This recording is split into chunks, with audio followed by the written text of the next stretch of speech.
لوگوں کی محبت کو اپنا غم مت بناؤ، بس لوگوں کے دل کو الٹاتے پلٹاتے رہیں۔ لوگ کبھی بھی وہ نہیں ہوتے جو نظر آتے ہیں۔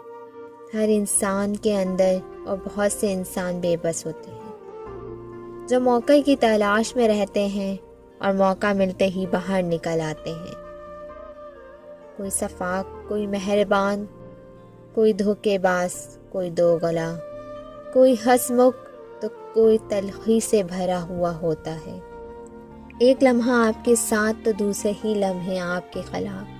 آپ کو پتہ بھی نہیں چلتا کون کہاں بدل جائے۔ برسوں کے تعلق منٹوں میں ختم ہو جاتے ہیں۔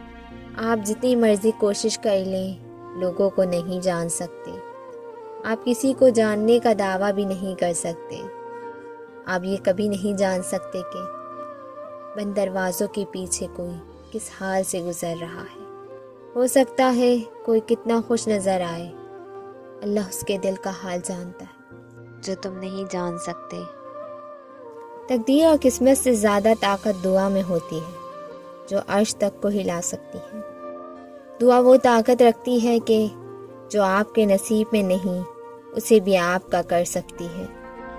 اور اگر آپ کو لگے کہ کوئی چیز تقدیر میں نہیں بھی لکھی تو پھر بھی دعا کرنی چاہیے، کیونکہ تقدیر کے سامنے ہم بے بس ہیں، تقدیر لکھنے والا نہیں۔ اور دعا تو تقدیر کو اس وقت بھی بدل سکتی ہے جب وہ فیصلہ کن مرحلے میں داخل ہو چکی ہو۔